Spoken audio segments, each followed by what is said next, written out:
धाराशिव जिल्ह्यातील भूम आणि कळंब आणि वाशी तालुका परिसराला मध्यरात्री पुन्हा पावसाने झोडपलाय। कळंब उगम तालुक्यात तुफान पाऊस झालाय। काही ठिकाणी वाहतुकीसाठी रस्ते बंद झालेत, रस्त्यावर पाणी आलेलं आहे। धाराशिव जिल्ह्यात गेल्या 8 दिवसांपासून विश्रांती घेतलेल्या पावसाने जिल्ह्यात पुन्हा एकदा जोरदार हजेरी लावली। काल रात्री 11 वाजल्यापासून रात्रभर भूम, वाशी आणि कळंब तालुका परिसरात जोरदार पाऊस बरसलाय।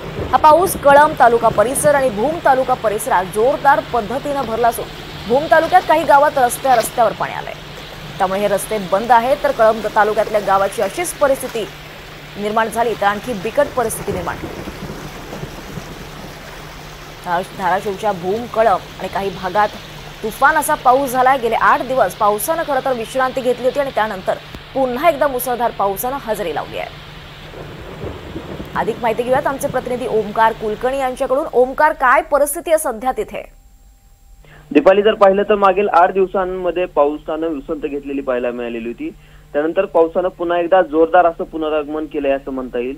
धाराशिव जिल्ह्यातील भूम, वाशी, कळंब तालुक्यात जो आहे तो मोठ्या प्रमाणात पाऊस झालेला पाहायला मिळत आहे। जिल्ह्यात इतरत्र ठिकाणी देखील पाऊस झालेला आहे, मात्र हे जे 3 ते 4 तालुके आहेत त्यामध्ये जोरदार असा मुसळधार पाऊस रात्रभर झालेला आहे आणि यामुळे ज्या काही नद्या आहेत त्यांना मोठ्या प्रमाणात पाणी आल्याचं पाहायला मिळत आहे।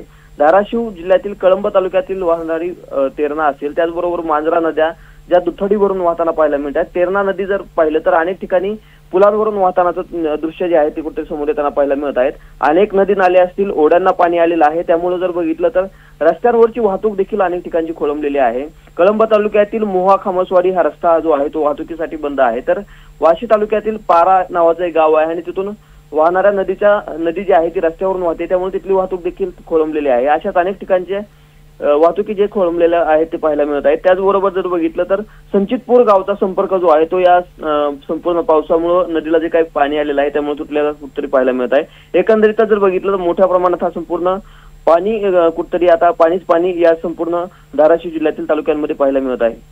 निश्चितच ओमकार, धन्यवाद या सविस्तर माहितीसाठी।